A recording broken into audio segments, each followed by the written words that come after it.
The Isle, beautiful and savage, an unforgiving world where the mighty rise and fall through bloodshed in a constant struggle for survival.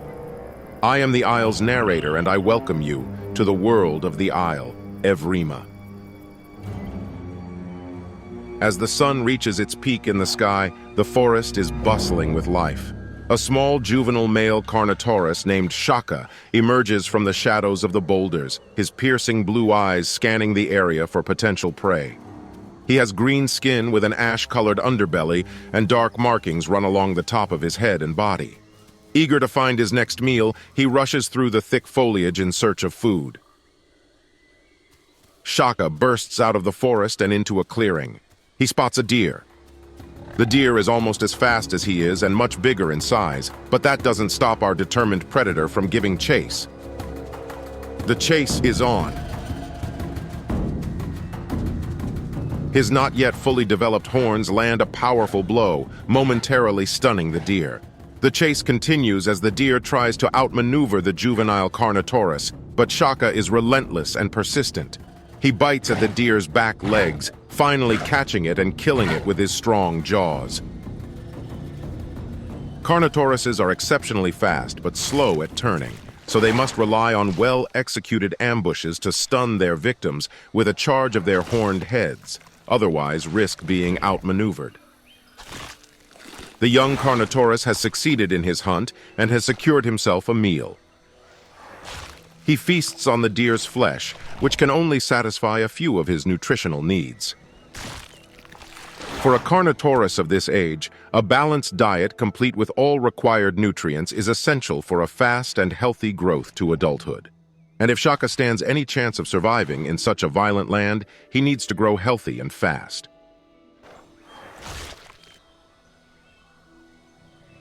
Having eaten his fill of deer, Shaka now needs to find a meal rich in protein.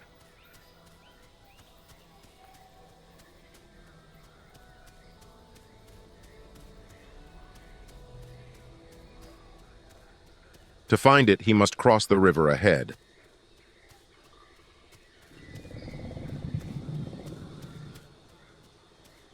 But the deep rumbling sounds of crocodiles and the image of one of them swimming on the surface deters him. He must find a safer place to cross. Later that day, Shaka reaches a waterfall.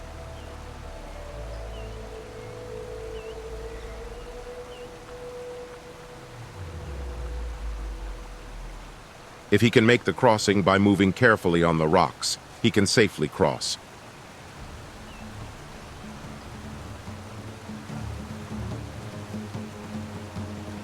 But the rocks are smooth and slippery.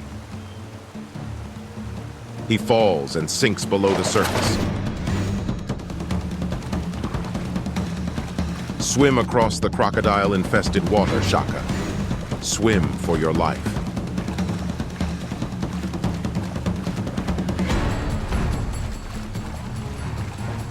Drenched and scared, he darts into the safety of the forest. As the day turns to afternoon, Shaka finds himself in a clearing on the other side of the river. He sniffs for more food and catches the smell of something interesting. A fresh kill. In an instant, he turns to it and runs with haste, driven by the smell of blood.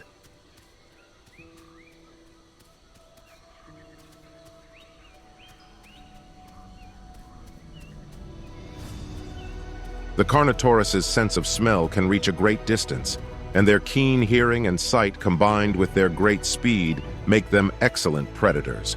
But they don't shy away from scavenging if there's nothing to hunt.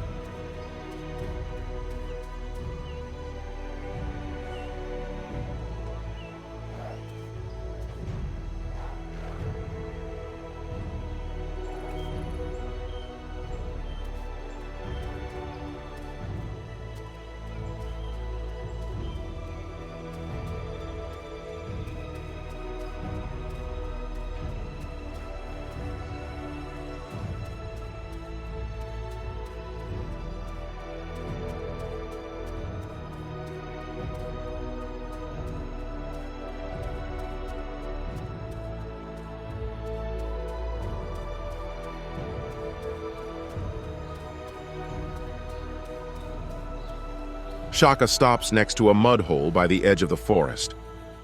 He smells again, but can't pick up the scent anymore. Whatever it was, it's now gone, taken by his competition.